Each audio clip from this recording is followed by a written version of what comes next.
Hello दोस्तों, welcome to my channel navigating miles. मैं हूं ललित और इस वक्त मैं हूं मैहर में, जो कि मध्य प्रदेश के सतना ज़िले में आता है।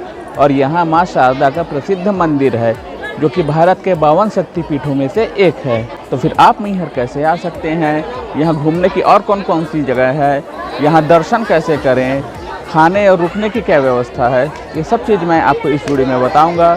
तो फिर पूरी वीडियो ज़रूर देखिएगा। चैनल पे अगर नए हैं तो चैनल को सब्सक्राइब कीजिए, वीडियो अच्छी लगे तो वीडियो को लाइक कीजिए। तो आइए मेरे साथ करते हैं मां शारदा के दर्शन।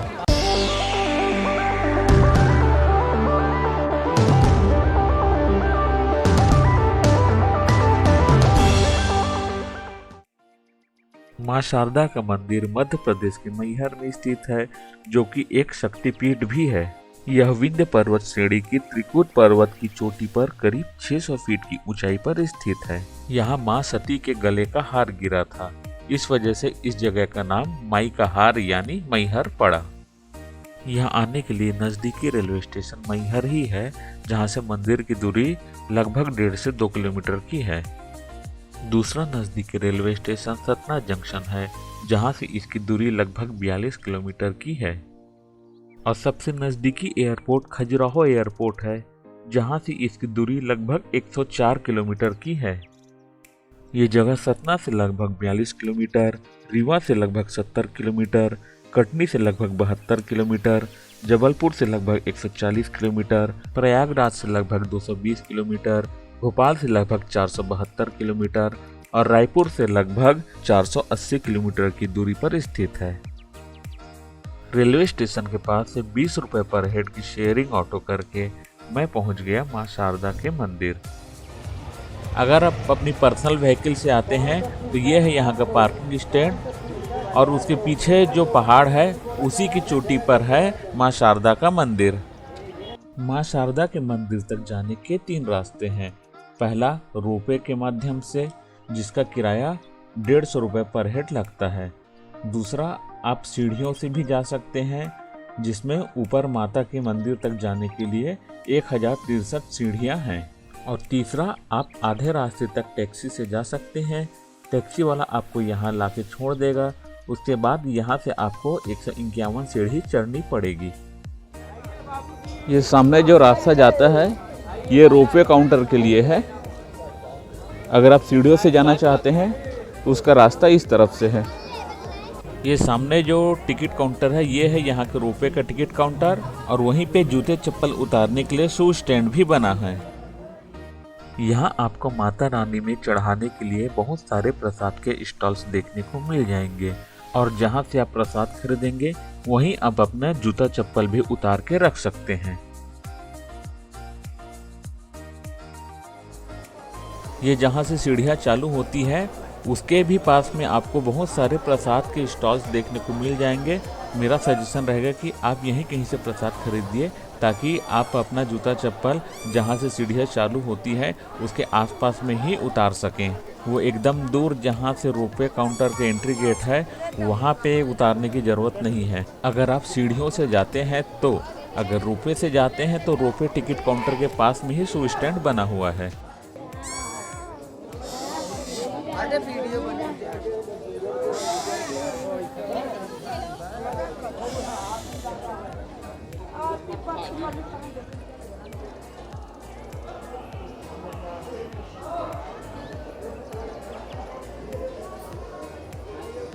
तो यहाँ से सीढ़ियाँ शुरू होती हैं।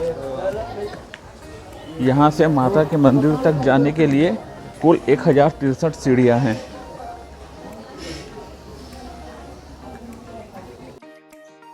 सीढ़ी मार्ग में बीच बीच में कुछ इस तरह से पेयजल की सुविधा भी है।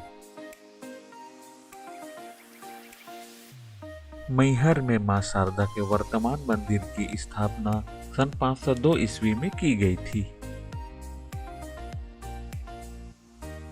ऐसी मान्यता है कि इस मंदिर को सबसे पहले आल्हा जी ने खोजा था और 12 वर्षों तक कठोर तप किया था, जिसके बाद उन्हें मां शारदा से अमरता का वरदान मिला था।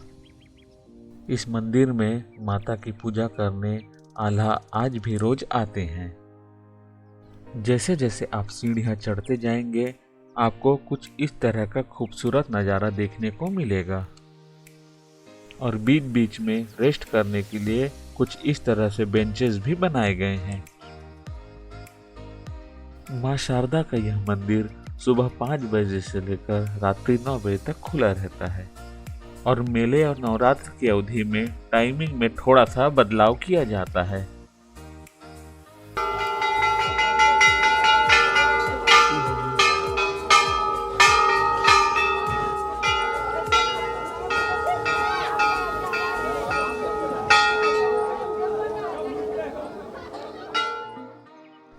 बाकी जगह की तरह यहाँ भी इसके आगे की वीडियोग्राफी और फोटोग्राफी अलाउ नहीं है, इसलिए मुझे अपना कैमरा बंद करना पड़ा।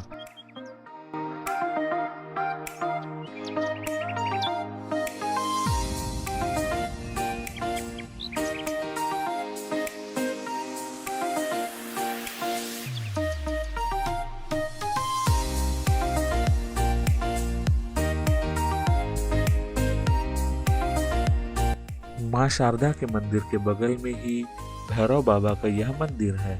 माता रानी के दर्शन करने के बाद श्रद्धालु यहाँ भी दर्शन करने आते हैं। मां शारदा के इस मंदिर में सुबह और शाम आरती होती है, पर सुबह की पहली आरती आल्हा जी ही करते हैं। यहाँ मां शारदा की पूजा करने आल्हा जी आज भी आते हैं। सुबह जब मंदिर के पट खोले जाते हैं तो पूजा की हुई, आरती की थाली सजी हुई, पुष्प चढ़े हुए मिलते हैं और यही यहाँ की खासियत है जो इस जगह को रहस्यमयी बनाती है।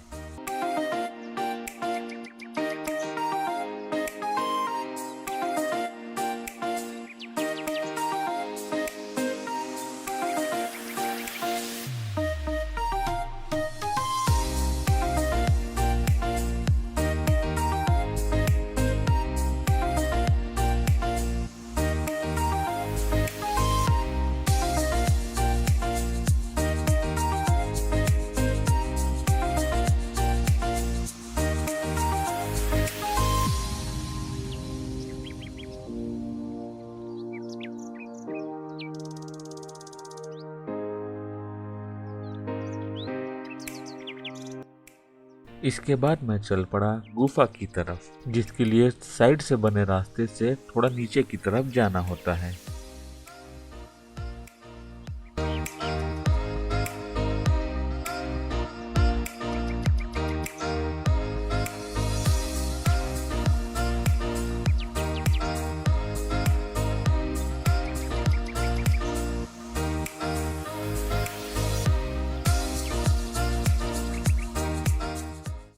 मंदिर परिसर में ही आपको यह फूलमती माता का मंदिर देखने को मिलेगा, जो रोपवे से नीचे उतरने वाले काउंटर की तरफ है। यहाँ वैसे तो आज ज़्यादा भीड़ नहीं है, आमतौर पे यहाँ कम ही भीड़ होती है। हाँ, नवरात्रि के मौके पे आपको बहुत ज़्यादा भीड़ देखने को मिलेगी। और ये जो आप भीड़ देख रहे हैं, ये रोपवे के लिए है, नीचे उतरने के लिए। पैदल मार्ग से तो ज़्यादा रोपवे में भीड़ है। मंदिर परिसर में कुछ समय बिताने के बाद मैं आगे बढ़ा सीढ़ियों की तरफ नीचे उतरने के लिए, और यहीं आपको यहाँ का हवन कुंड भी देखने को मिलेगा। जो हवन कुंड है, जस्ट इसी के बगल से ही आपको नीचे उतरने के लिए सीढ़ियाँ मिल जाएंगी।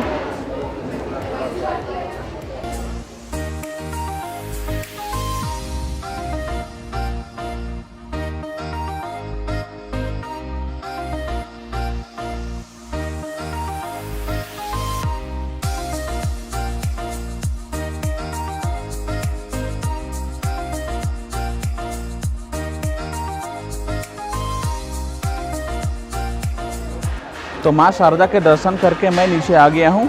इसमें मेरे को कुल समय लगा 1 घंटा 15 मिनट का। करीब 40 मिनट मेरे को ऊपर चढ़ने में लगे। 10 मिनट में ही दर्शन हो गए। 10 मिनट में मंदिर परिसर में ही करीब रुका रहा और 15 मिनट मेरे को नीचे आने में लगे। कुल 1 घंटा 15 मिनट का समय लगा। तो अब चलते हैं मैहर की बाकी जगह घूमने के लिए। ऊपर जाने के लिए जो रोपवे का टिकट काउंटर है, उसके बगल में ही आप निःशुल्क महाभोग प्रसाद ग्रहण कर सकते हैं, या फिर मां शारदा अन्नकूट ट्रस्ट में आप 15 रुपए में प्रसाद रूपी भोजन ग्रहण कर सकते हैं।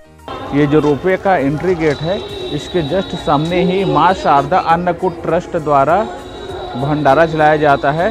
यहाँ आप मात्र 15 रुपये में भरपेट प्रसाद रूपी भोजन कर सकते हैं। ये जस्ट सामने ही है और उसके लिए टोकन आप यहाँ से प्राप्त कर सकते हैं। मैहर की बाकी जगह घूमने के लिए आपको मंदिर के बाहर से ही ऑटो मिल जाएंगी, जिसका चार्ज जो लोग 150 से 300, 400, कभी कभी 500 भी ले लेते हैं। इसके बाद मैं पहुंचा आल्हा देव मंदिर, जो मां शारदा के मंदिर से लगभग 2 किलोमीटर की दूरी पर है। यहाँ आल्हा जी और माता रानी की प्रतिमा है। साथ ही आपको आल्हा जी की तलवार और खड़ो भी देखने को मिल जाएगी। उसके बगल में ही एक शिव मंदिर है और अंदर एक ज्योत है जो कि हमेशा जलती रहती है। आल्हा देव मंदिर के जस्ट पीछे ही यह तालाब है जिसे आल्हा सरोवर कहते हैं। ऐसा कहा जाता है कि आल्हा जी यहीं से स्नान कर मां शारदा के मंदिर में पूजा करने जाते हैं। वह कमल भी यहीं से लेके जाते हैं। आल्हा देव मंदिर के पास में ही यह आल्हा उदल अखाड़ा है, जहां आल्हा और उदल जी कुश्ती किया करते थे। इसके बाद मैं पहुंचा बड़ा अखाड़ा मंदिर, जो कि शिव जी को समर्पित है।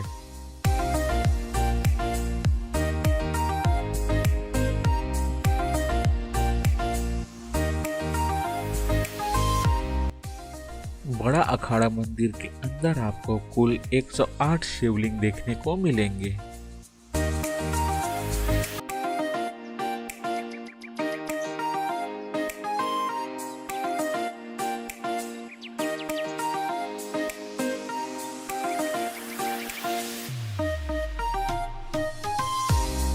एक 108 शिवलिंग के अलावा आपको यहाँ 12 ज्योतिर्लिंगों के प्रतिरूप भी देखने को मिलेंगे।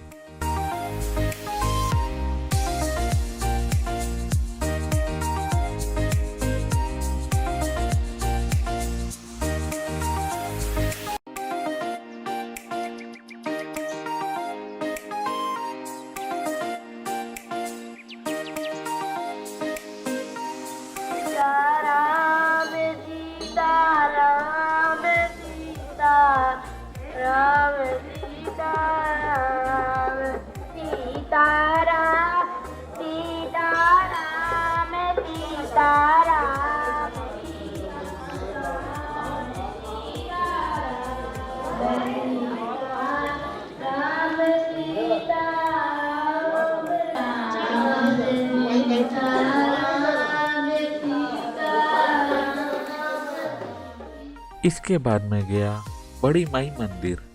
मैहर का यह बड़ी माई मंदिर मां शारदा के बड़ी बहन को समर्पित है। ऐसी मान्यता है कि इस मंदिर में दर्शन के बाद ही आपकी मैहर यात्रा पूरी मानी जाती है।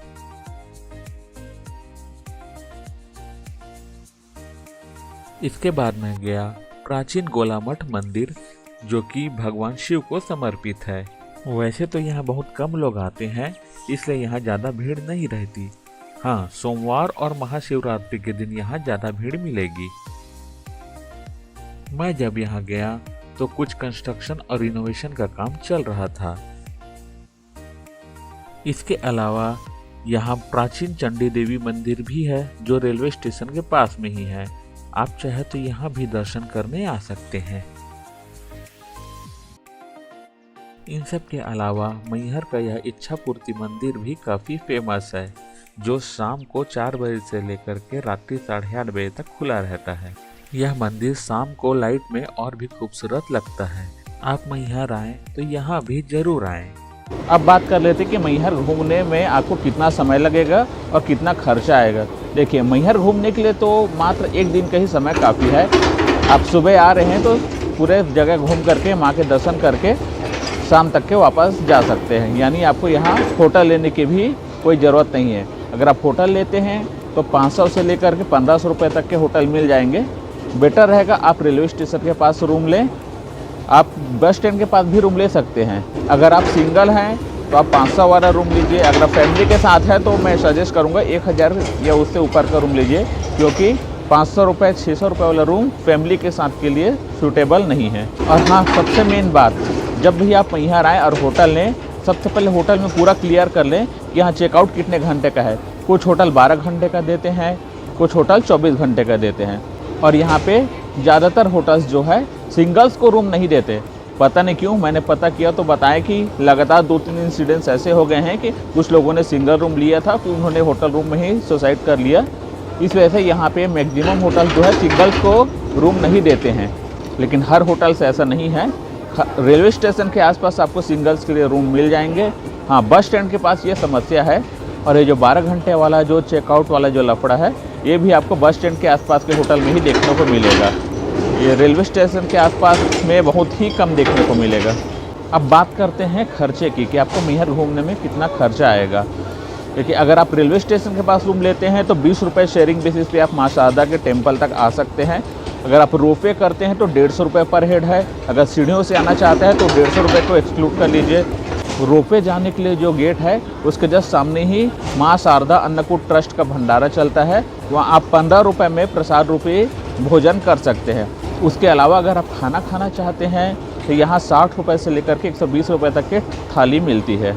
उसके अलावा अगर आप मैहर के बाकी जगह घूमना चाहते हैं तो ऑटो वाला 150 से लेकर के 300 रुपये तक चार्ज करता है मैहर के बाकी जगह घुमाने के लिए। और होटल का किराया हो गया 500 से 1500 रुपये तक के। अगर आप सिंगल है तो 500-600 वाला रूम ले सकते हैं, लेकिन वही 500-600 वाला रूम आपको छोटा ही मिलेगा, बहुत ज़्यादा उसमें फैसिलिटीज़ नहीं मिलेंगी। तो इन टोटल अगर खर्चों को मिलाया जाए तो आप 700 से लेकर के 1500 रुपये तक के बीच में पूरा मैहर घूम सकते हैं। अगर सिंगल है तो 700 रुपये, अगर पूरी फैमिली के साथ है तो 1000 से 1500 रुपये तक में पूरा मैहर घूम सकते हैं आराम से। अगर आपकी शाम की रिटर्निंग है तो आपको होटल भी लेने की ज़रूरत नहीं है। माँ शारदा मंदिर के पास में ही एक सुलभ कॉम्प्लेक्स है, वहाँ आप नहा करके आराम से दर्शन करने आ सकते हैं। तो दोस्तों, आज की इस वीडियो में इतना ही। होप आपको ये वीडियो अच्छी लगी हो। अगर वीडियो अच्छी लगी हो तो वीडियो को लाइक कीजिए, चैनल पर अगर नए हैं तो चैनल को सब्सक्राइब कीजिए और साथ ही अपने दोस्तों के साथ भी जरूर शेयर कीजिए। तो जल्द ही मिलते हैं एक नए वीडियो में एक नए ब्लॉग के साथ। तब तक के लिए गुड बाय, टेक केयर।